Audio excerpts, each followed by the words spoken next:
What is going on, y'all? It is the Caveman back at it again with a long-form video. It's time for the NFL draft. It's time for me to drop my official first-round mock. Not to toot my own horn or anything, but over the last two drafts, I've done a pretty solid job of predicting who goes where, what players are drafted in the first round. If you're unfamiliar, there is a website called the Huddle Report, and they invite specific content creators and media members to submit their first-round mocks, and they have a scoring system. And over the last two seasons, 2022, 2023, I have had a score of 39 points for each year, which is pretty solid. For reference, last year I had the same amount of points as Lance Zierlein, the NFL draft analyst that we all know and love. Here's to hoping that I can replicate the success I've had, but I will say, I had a pretty difficult time putting this year's together. Oh, by the way, one quick thing before I get into my first round mock. I run a Discord server with over 200 members and counting currently. We talk about fantasy football when it's in season. We talk about regular football. We sports bet in there. We play Madden now that it's the off season. It's a super healthy, super connected community. So if you're involved in any of those things, go join the link down in the description to be a part of the Cavemen. Also, I have been live streaming Madden and other video games as of late. So if you're interested in the entertainment side of myself, my Twitch is also down in the description at the Caveman NFL. I will be live streaming over on Twitch for the first day of the NFL draft to track how my mock draft is doing. So when Thursday rolls around, I expect to see your ass in that chat. But enough of the yapping, let's get fucking into it. Starting off at the first overall selection, I have Caleb Williams going to the Bears. If you know a single human being that is trying to tell you that this is not going to be exactly what happens on Thursday, then do me a favor, do yourself a favor, kick them in the throat, tell them they're an idiot, and never to watch football again. This is going to be the selection. There is no secret about it. No ifs, ands, buts. Caleb Williams is a Chicago Bear. Unfortunately, the certainties stop right after the 101 because at the 102, we have the Washington Commanders, and although we know they're going to take a quarterback, there is a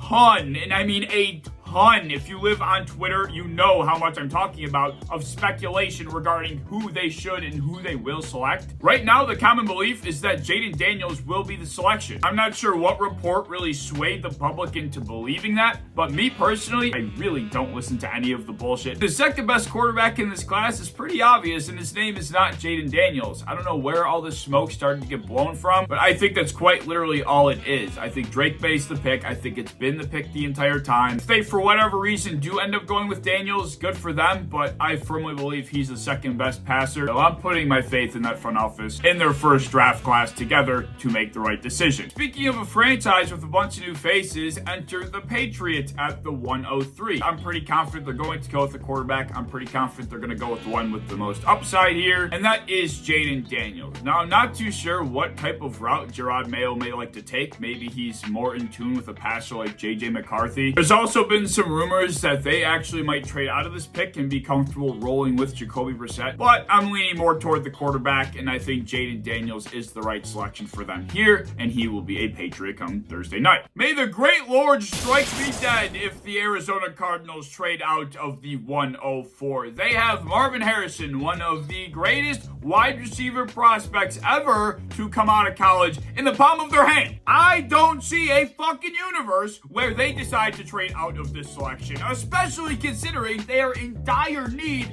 of a primary wide receiver. It's been pretty common, based on all of the mocks that I've looked at, for Arizona to be trading back, and I can't comprehend that. This time of year, I think people have the tendency to really overthink things. I think John Gannon in that front office is smart enough to understand the opportunity that is in front of them to draft Marvin Harrison, to bring him in with Kyler Murray. There's no way in hell they trade out of this selection. They're going with Marvin at the 104. Next up at the 105, you might be confused. Wait, Caveman, those aren't the Chargers colors. They're yellow and light blue, silly. Well, joke's on you. They're trading out. The Minnesota Vikings didn't acquire 2 first-round picks to sit on their own fucking thumb. I think they're moving up. Like I said, the Arizona Cardinals would be insane to get out of their 104 selection. And the only other team that picks before the New York Giants, the other team that's a threat to select the next quarterback on the board, is the Los Angeles Chargers. So I do have the Vikings sending over 11 and 23 for the 5th overall pick and selecting none other than J.J. McCarthy. Joe Shane, the general manager for the Giants, has said in a ton of press conferences lately that he's comfortable with his quarterback room and they're not looking to add another guy. And believe it or not, I actually do believe him, but that doesn't mean the Minnesota Vikings are going to be believing him themselves, and that doesn't mean that they don't want to just get up to the 5th pick to be sure that they end up with their guy. Because let's be honest, going into the season with Sam Darnold after the QB carousel you went through last year probably is not an ideal plan, especially when you have Justin Jefferson in his prime on your offense. Then next up at the 106, we of course have the Giants. You might think I'm crazy for saying this, but I think they actually failed Daniel Jones last year by not acquiring any real talent on the outside. They brought in 31-year-old Darren Waller as if he was going to make any fucking difference whatsoever, and he was absolutely useless. In fact, he was terrible. And then of course the poor guy got hurt playing behind one of the most abysmal offensive lines in football. So to give Daniel Jones one last fair shake, or to give whoever the quarterback is going to be a real weapon, they are going to draft Malik Neighbors. In my opinion, the second best receiver in this draft, although people are starting to think that Rome Odunze will be the second receiver taken off the board. I'm going to stick with my guns though. LSU has been producing top shelf pass catchers for the last 10 years. And I think Malik Neighbors is the next one on that list. Next up at the 107, we have the Tennessee Titans, who had probably the most intriguing offseason of any team up to this point,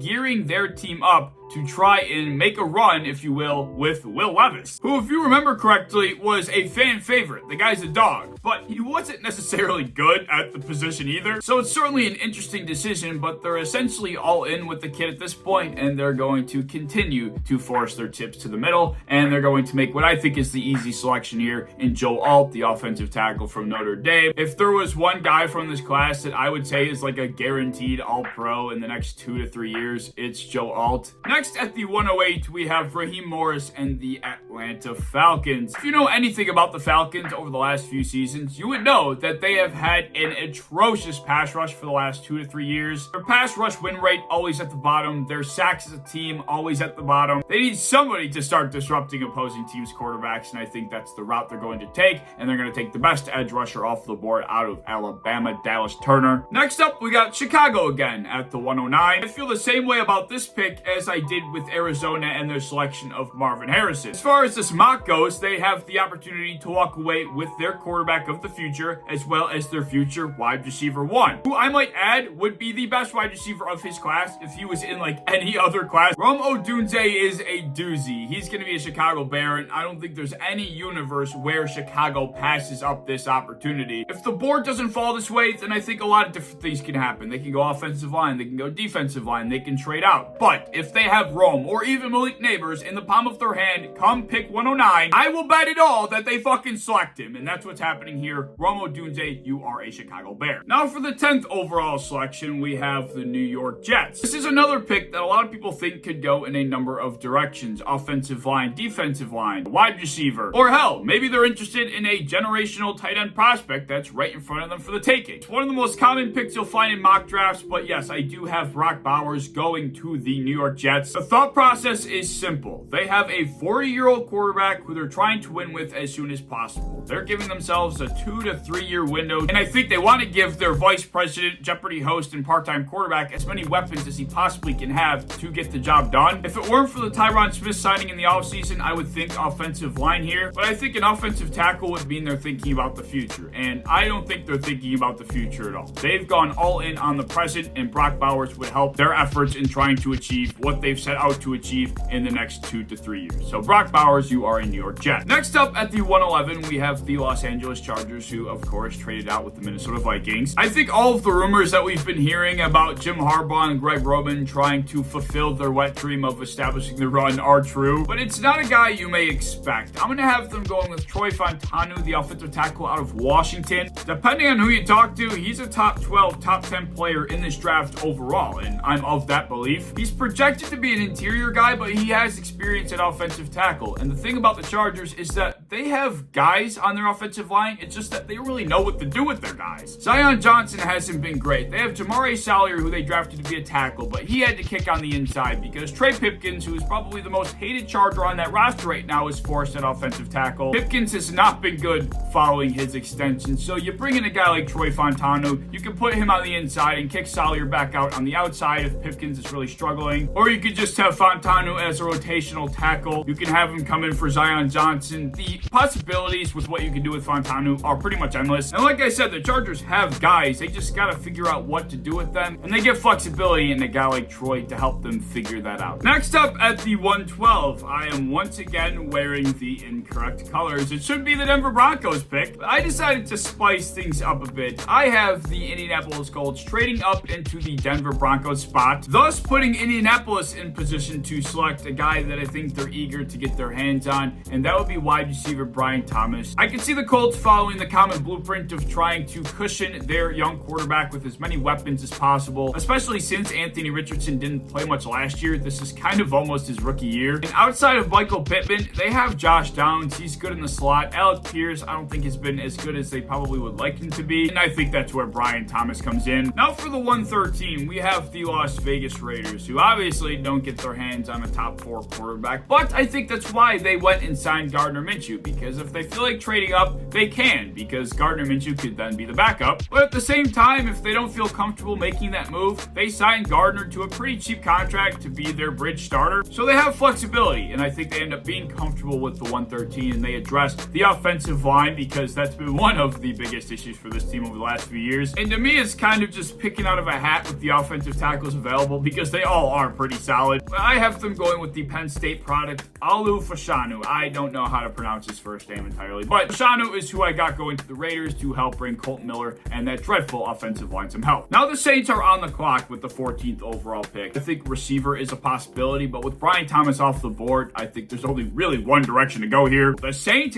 desperately need offensive tackle help. You think the Raiders need help on their offensive line? The Saints need a tackle so fucking bad. So I have them coming away with Oregon State's Talise Fuaga. I did not look up the pronunciation on his name. I apologize. I'm sorry. The Saints are one of the few teams in this draft that I feel like I know for sure what position at least they're going to try to target, because that's just how bad they need help on the offensive line. Now the clock is ticking for the Denver Broncos at the 115. And no, I didn't move them back to feel more comfortable drafting a quarterback like Bo Nix. I read a ton of mocks, and there was really no consistency with what people thought this team could do. Of course, a lot of people think quarterback, defensive back, interior offensive line, even receiver. So I did some meditation. I ended up sitting in the front office of the Denver Broncos. What we certainly do need is to generate some pressure. We need some edge rushers. Baron Browning needs some help. So I have them going with Seminole product Jared Verse, the second edge rusher off the board. I mean, outside of quarterback, what's the biggest position to need? And to me, it's pretty obvious. I mean, they need some edge rushers on this team badly. So Jared Verse, you are a Denver Bronco. Oh shit, Caveman's wearing the wrong colors again. You know what that means. I got another trade. This pick is supposed to belong to the Seattle Seahawks. I think they end up moving backwards, and I have the Philadelphia Eagles, Howie Roseman, moving into that 116. I have them swapping picks and Philadelphia giving up one of their 2 second-round selections. I think outside the Vikings, Howie Roseman and the Eagles are the most likely to trade up in this class. Howie is a go-getter, and after the way the wheels fell off in 2023, he's going to want to go get the players he believes are going to put them back on track, and they specifically need some help in the defensive backfield, and there has not been a single defensive back taken, so I think they trade up into the 116 so they can get their choice of who they want here. Therefore, I have Howie Roseman jumping up to get Toledo product Quinion Mitchell, who tested super well, and I could see Howie Roseman getting super caught up, being real enthralled with the test result of a guy like Quinion Mitchell. So yeah, Quinion, welcome to Philadelphia. Surpassing the halfway point, we're now up to the 117. The Jacksonville Jaguars are quickly going from being one of the most promising franchises to one of the most doomed. Feels like they're quite literally speed running how to ruin Trevor Lawrence's career, but nonetheless, a receiver might have been their target, but once again, Brian Thomas is off the board. I don't think anybody else is worthy taking in the top 20 picks. So they could trade back, but they do need some help in the secondary as well. And they're going to go with the other top corner in this class, being the Alabama product, Terrion Arnold. Him and Quinion are kind of 1A and 1B. This does not help Trevor in the least bit. I don't know what the fuck they're gonna do on offense this year, but hey, I mean, it's still not a bad pick. Now on the clock at the 118, we have the Bengals, and when I tell you I genuinely spent like days, multiple days stuck on this selection during this mock, I mean it. I couldn't decide if they were gonna go for offensive tackle or fucking defensive line, and I still am unsure. Like, this decision was haunting me, and I finally just said, fuck it, I gotta move on with my life here. Finally settled on the thought that they need to replace DJ Reader. He was an extremely crucial part to Lou Anarumo's defense. So that's where Mr. Byron Murphy II out of Texas enters, and then he and BJ Hill can rotate. Interior defensive line is another spot where people really aren't sure who the number one guy is. It's between Johnny Newton and Byron Murphy. Cincinnati comes away with who I think is the best defensive tackle in the class. We're moving right along here. Next at the 119, we have the Los Angeles Rams. After the retirement of Aaron Donald, I had an easy time narrowing down what position they might target. They're going to have to fill the shoes of Aaron Donald and the pass rush, the pressure that he brought for that defense. And that's where the homegrown talent, Laiatu Latu, steps in. The UCLA product could be considered the most talented edge rusher in this class had he not been dealing with injuries. The transformation of the Rams defensive line is crazy from when they won the Super Bowl a couple of years ago. They're going from Von Miller, Aaron Donald, Leonard Floyd, to now a group of a bunch of youngins in Byron Young, rising star Kobe Turner, and now enter Laiatu Latu. This is the new era. This is the new age. Now to round out the top 20, we have the Steelers at the 120 selection. Another team I really struggled to figure out. I heavily considered having them trade up. They also could use some help in the secondary. They also need another receiver outside of George Pickens. I mean, Quez Watkins and Calvin Austin are not going to cut it. But this receiver class is pretty deep, so I have them focusing on what is probably their other biggest need, and that is the offensive tackle position. Luckily for them, J.C. Latham is available, probably worthy of being a top 15 selection if I'm being honest. With the arrival of Arthur Smith, we know what that guy's all about. He is all about the trenches, and as I alluded to earlier, I think the Steelers are getting quite the bargain with J.C. Latham here at 20. The clock ticks for the 21st pick, the Miami Dolphins. Since they are deciding to bring in the Brinks trucks for Tua, they had to let Christian Wilkins walk. And as I mentioned earlier, Johnny Newton, Byron Murphy, pretty much 1A and 1B. So this one was pretty easy for me. It's also a common selection. I have Miami going with Johnny Newton. Some folks had them target offensive line, especially with Teron Armstead and the issues he deals with in his health. But I feel like they could address the depth later on in the draft, and they can target a real position of need here at 21. Moving on to the Seattle Seahawks, who of course traded back with the Philadelphia Eagles. It felt right from a Seattle perspective because their primary position of need is the interior offensive line, and I did not think there were any interior guys really worth taking at the 16th spot. So obviously they're going with an offensive lineman, and I have them taking Duke offensive tackle Graham Barton. And yes, I said offensive tackle. I know they really don't need an offensive tackle, but luckily for them, Graham Barton is actually projected to be a much better interior guy at the NFL level. And the plus side with a guy like him is the versatility. We all know how important the 53 spots are on an NFL roster. The more positions you can play to help your team, the better, the more valued you are. And the Seahawks did struggle with offensive tackle injuries last year, so God forbid they have to deal with that again. Graham Barton, if need be, can kick out to offensive tackle. Graham Barton, you are a Seahawk. How exciting! Jim Harbaugh and Greg Roman are back up on the clock. Remember how I said they want to fulfill the wet dream of running the ball? Well, I think they carry that forward again. I have them going with the center Jackson Powers Johnson out of Oregon. They got to protect Justin Herbert. It doesn't matter if his best receiver is Quentin Johnston. They're going to run the... I'm kidding.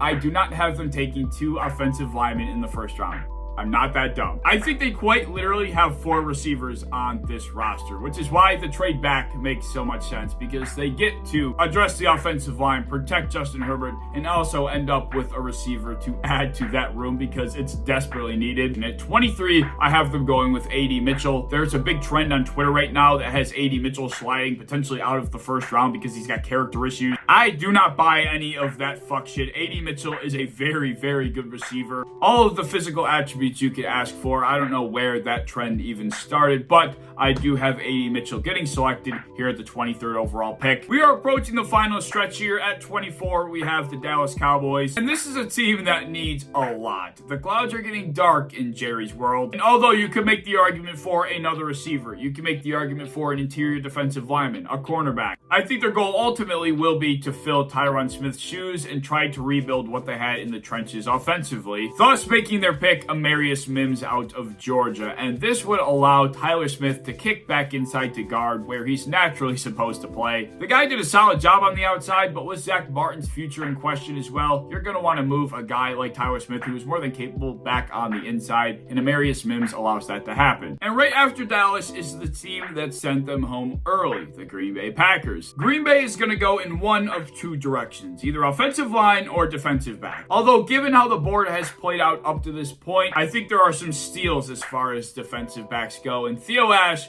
would be very proud of me. I have them going with the corner out of Clemson in Nate Wiggins. There are folks out there that believe, including Theo, that Nate is actually the best corner in this class, despite his very, very low weight. I think the guy weighs as much as I fucking weigh. A very popular mock selection for Green Bay is Cooper DeJean, and I was very close to having them pull the trigger on Cooper. But I did a lot of research, and I came to the conclusion that I do think Wiggins is the slightly better prospect. Ultimately, I think this is just a flat-out steal for Green Bay, because they're not only addressing a team need, they're also nailing it as far as draft value goes as well. And that's a very important cross-section to meet when you're drafting in the first round. Now we're really approaching the back end of the first round. This is the area a lot of teams consider the start of the second, and Tampa specifically feels like that much more of a wild card because they can go in a number of directions. In my process, I narrowed it down to an edge rusher and I narrowed it down to an interior offensive lineman. And addressing the interior offensive line, specifically their center position, is their number one priority. Luckily for them, the guy that I pranked you with, Jackson Powers Johnson, is sitting there ready for the taking. And if it means anything, I feel like offensive linemen with hyphenated last names, especially ones that play on the inside, are always really, really good. Probably is a really bad way to try and evaluate NFL talent, but hey, another familiar face is walking up to the podium at 27. The Cardinals making their second selection in the first round. So maybe they approach this pick with a best player available type of mindset. They do need some help on the interior offensive line. They could use some help in the secondary, but I think Arizona desperately lacks someone on the defensive line that is a true stud. Someone that really demands all of the attention, and I think that's what they try and get here in a guy out of Penn State by the name of Chop Robinson. I thought John Gannon did an excellent, superb job with that unit last year. They just lacked names. They lacked talent. So I think if he's able to get his hands on some true talent on the defensive front, that defense is going to be one of the best units in the NFL very, very soon. Oh boy, the big old 28. My beloved Buffalo Bills own this selection. What the fuck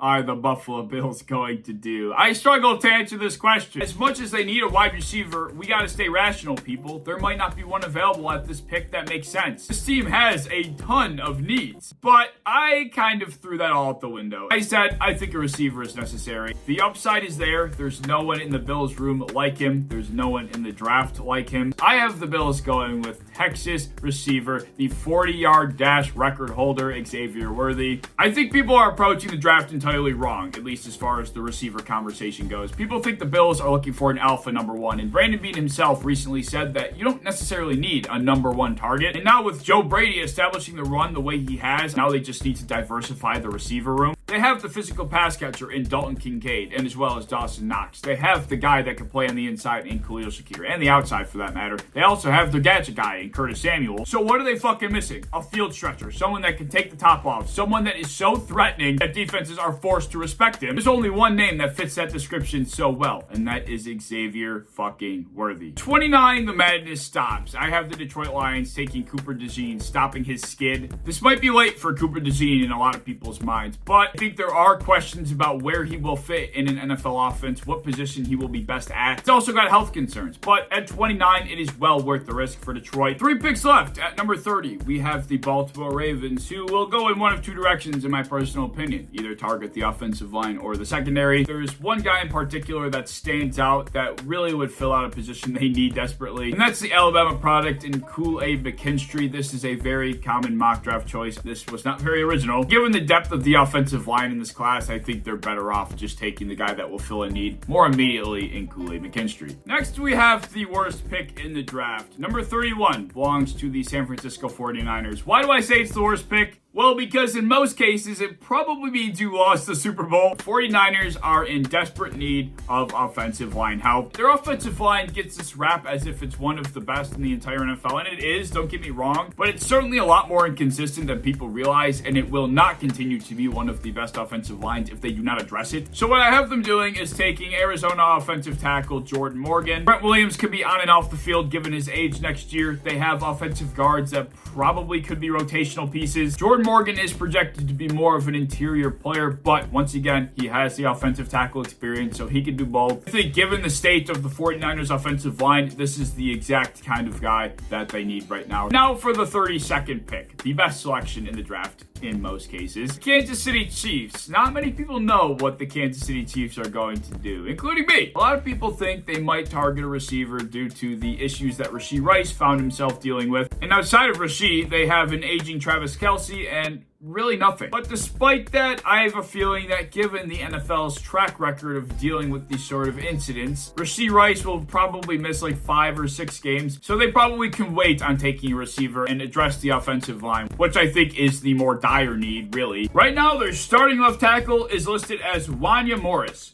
I honestly not too familiar with Wanya Morris's game. Patrick Mahomes has proven that he really doesn't need a fucking receiver anyway. So they're going to go out and they're going to grab themselves Oklahoma offensive tackle Tyler Guyton, plug him in on the left side, and they can address pass catcher later on in the draft because it is a deep class, a very deep class at this position. I've said it a number of times now. But who knows with the Chiefs? This pick is tough to mock because they do have a few different needs. We don't know what's going to happen with Rashee. It's essentially the second round already. Yeah, I think they'd rather have, Tyler Guyton at least rotating with Wanya Morris instead of Wanya Morris being the full-time starter. So there you have it. That was my best effort at getting inside the mind of every front office that will be selecting on day one. Let me know what you like, what you didn't like down in the comment section below. A reminder that I will be live streaming for the first day of the NFL draft over on my Twitch as well. So be sure you're following me over there. It's going to be a great time. But as always, if you enjoyed, like, subscribe, do all that fun stuff. If you want to hit the bell to be notified when I upload, whenever that will be, I'd appreciate that. If you want to go over to Twitter, follow me over there. I'd appreciate that as well. All of my links, my Discord, my Twitch are all down in the description. And I will see you in the next one.